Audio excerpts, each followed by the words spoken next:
Hi there folks, and welcome back to my channel. For this video I'm going to be talking about something that's been getting talked a lot about online, getting quite a lot of traction, and yeah, and I've seen a lot of people, especially on TikTok, talking about it, and that is Guillermo del Toro's Frankenstein. And I finally got around to watching it yesterday, and I did manage to write down or scribble down some of my thoughts and some of the things I picked up on while I was watching it. So try and go through what notes I have, try and put them into some sort of semblance of it making sense, and let you all kind of know what I think of the movie itself. But before I do get into that, before I really start talking about the movie and what I thought about it, if you enjoy my channel, if you enjoy my videos, if you can click on the subscribe button, click on that notification bell, leave some likes, leave some comments, it's always really appreciated, and it really does help the channel to grow. And yeah, so with Guillermo del Toro's Frankenstein, it's obviously based on a novel by Mary Shelley, obviously the same name. It's like, and yeah, and this is something that I obviously have read, and it is obviously a classic of the sci-fi genre, of the Gothic genre, and definitely one that that I think should be on the reading list of anyone and everyone, especially if they love the Gothic fiction. So yeah, just get myself uncomfortable. So the movie itself, it's as with like so many movie adaptations of novels, it never follows the novel exactly, and I do think a lot of that does come down to the differences in the media or the medium, that you can get away with doing certain things in a novel that doesn't really translate too well into like movies or TV series, and vice versa. There's always going to be like some change along the way. But I do think that Del Toro's adaptation of Frankenstein was like fairly faithful to the novel. There were also like some changes, and I think probably one of the biggest ones was the changing of when the story actually takes place. And so the main period of time when the novel takes place is in the 1790s. So that is, I think that's kind of during, during like the period that is often referred to as the Enlightenment. So there's a lot of changes in society, a lot of new philosophies introduced, kind of leap forwards in science, especially medicine, and those were a lot of things that actually influenced Mary Shelley when she came to write Frankenstein. Because at that time, there were a lot of people who were doing medical experiments, especially on cadavers, which at the time, and probably even now, if it happening now, people would be a bit kind of suspicious of what was going on. While the movie itself is set during the 1850s, during the time of the Crimean War, and that would be the war that they keep mentioning during the movie, especially when Frankenstein's carrying out his experiments. Yeah, so again, that's probably the biggest change that I actually saw during from the book to the movie. But the movie itself is very cinematic, very much in keeping with the visuals and that Del Toro often uses. It was the director course it's going to be very much in his style.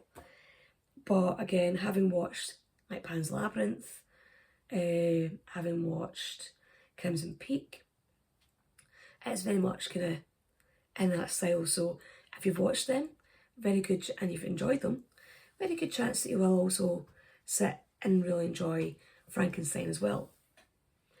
And there were certain things that I noticed throughout the movie that I was going, yeah, obvious use of symbolism there. And one of the first ones I noticed was that Victor Frankenstein, like throughout most of the movie, all you see him drink is milk. And it's probably and it probably would be something that like Sigmund Freud would like be going to town on. Like that's all he's drinking. And it very much was kind of a clear bit of symbolism there. Like for me, I was kind of very much looking at it and going, oh, it's symbolising innocence, childhoods, possibly innocence in childhood that were like robbed, especially from Victor Frankenstein, and possibly symbolising him stealing the innocence from his creation, what people often refer to as a monster. Because again, how he ends up treating the monster, I think both in the book and in the movie, that does go towards robbing Frankenstein's creation of its initial innocence.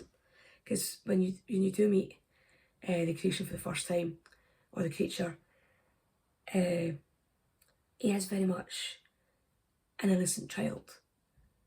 So the way he moves, the way he acts, how he's like curious and seeing everything for the first time, very much comes across as being how you'd expect a toddler to act when it's experiencing new things. And again, that's how like children, toddlers, and that's how we've all learned. We all learn by being curious and wanting to touch things, and just wanting to play with things.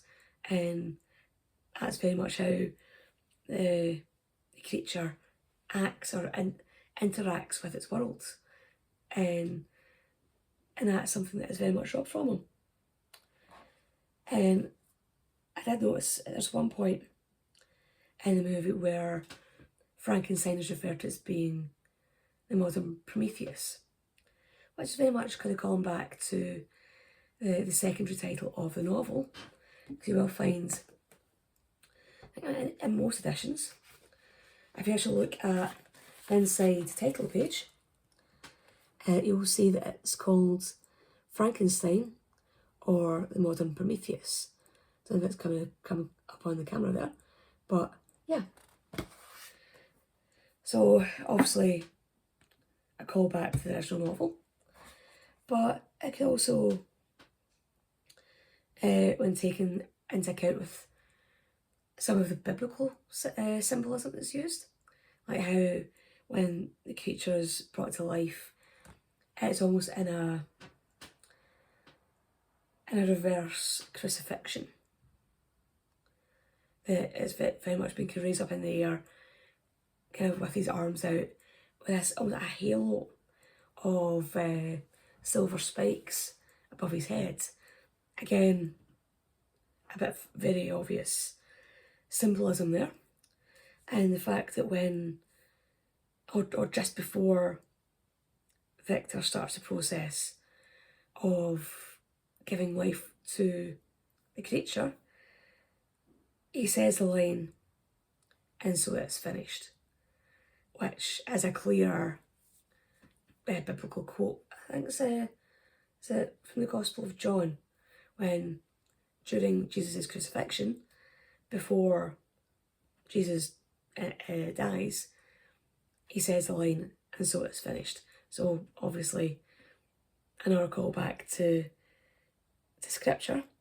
And so with that biblical imagery, and with Frankenstein being called the modern Prometheus to his face, it's very much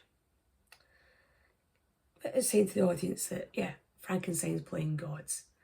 Frankenstein is going against the will of God, or the will of the gods, against the will of the universe.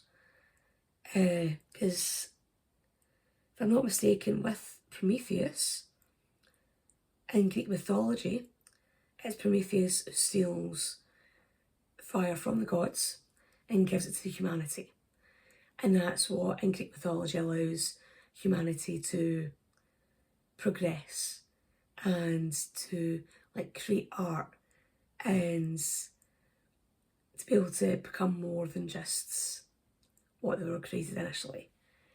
So yeah, so again, it's very much kind of symbolism and imagery that does very much point to the fact that, yeah, Frankenstein in both the novel and in Del Toro's movie is playing God.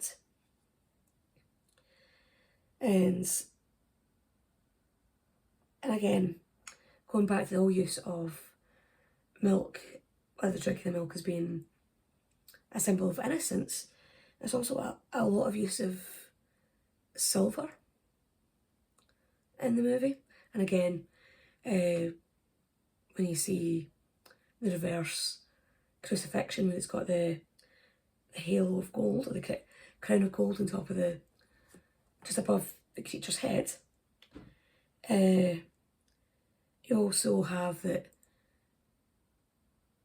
a bit of a spoil here, in the movie, Frankenstein ends up having to has to use an artificial leg, and the foot of this artificial leg is silver. And excuse me. So again, very much been used as a symbol of purity, and again, a kind of symbol of maybe of purity's loss, or a loss of innocence. And one thing that I did see pointed out online just before I saw the movie, and when I actually did watch it, I went, yeah, I totally see it now, totally get it. That the tower that Frankenstein uses for his experiments and for actually giving life to the creature, the way it's designed, the architecture of it very much resembles the National Wallace Monument in Stirling. It's that very angular tower, and it's got the crown at the top. And again, as I would suggest, if you've watched Frankenstein, or you're about to watch it, look up the National Wallace Monument in Stirling. Look at the images of it, and remember those images. And then when you see the tower that's used in the movie, you will definitely see the similarities and the resemblance between the two of them. And that's not the only Scottish connection to the movie, because there were some of the scenes, well, rather than Frankenstein going to university on the continent, he ends up in the University of Edinburgh, and they actually filmed in some of the locations in Edinburgh. Like they filmed outside the Canongate toll booth, which is now part of it is used as a pub, and another part of it is used as a museum. And it's down towards the bottom ends of Edinburgh's Royal Mile. And definitely somewhere that I'd recommend going and visiting if you're ever in Edinburgh. And they also went and filmed just outside St Giles's Cathedral. And they actually have both Elizabeth and Frankenstein going in to St Giles's Cathedral. So yeah, in that section of the movie, I was very much sitting going, oh, I've been there, just recognising all the places in Edinburgh where they filmed, which is quite nice to see. And there was a bit towards the start of the creature's life where all he can say is Victor. And he just keeps repeating Frankenstein's first name, just keeps saying Victor, Victor, Victor. And it's almost as if that is foreshadowing or kind of hinting at the creature's future obsession. Yeah, so the obsession that the creature ends up having for Frankenstein is very much a kind of mutual obsession. It's like Frankenstein is very much kind of obsessed with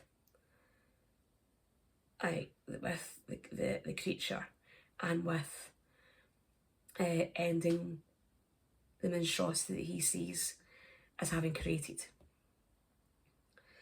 And yeah, and again, the ending of the novel, the ending of the movie, again, does differ a wee bit from the book.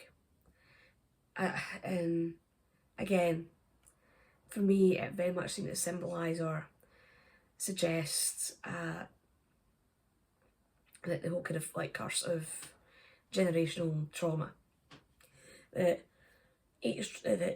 one generation will traumatise the next, that generation will traumatise the next, and it's almost as if Del Toro was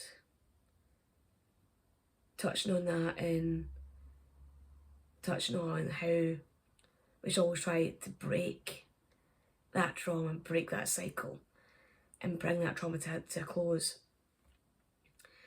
And yeah, and like trauma does seem to be something that does flow through like Del Toro's movies. Noah mentions Crimson Peak and Pan's Labyrinth before. And again, trauma seems to be a kind of theme through those movies as well. And again, I do love the style that Del Toro uses, that kind of gothic horror, but there's a kind of dreamlike quality to what's going on. That things are not quite as the same. Things are not quite of this world. And I do kind of really like that quality about his movies. And even though with his adaptation of Frankenstein that there were obvious deviations from the original novel, I actually really did still enjoy Guillermo del Toro's Frankenstein. Loved the visuals, loved how Del Toro very much wants to use physical sets, physical props, gives it more of that kind of solid kind of feel to it. And I absolutely adored the acting. It's like Oscar Isaac was absolutely brilliant in it. And is it Jacob Elordi? Is the guy that plays the creature, who plays Frankenstein's monster. And his acting, just the way he moved, just the way he kind of had that, like, they had that kind of innocence, but also that gravitas and that rage. Is like, it was just such a good performance. And I would recommend, if you get a chance to see Guillermo del Toro's Frankenstein, definitely sit down and watch it. I really enjoyed it, and I would recommend it to anyone, whether you've read the book or not. But it is definitely, I would say, a really good adaptation of Mary Shelley's Frankenstein. So hopefully you will have enjoyed this video. Hopefully you'll have found it interesting. And I'll see you all in the next one. Bye bye.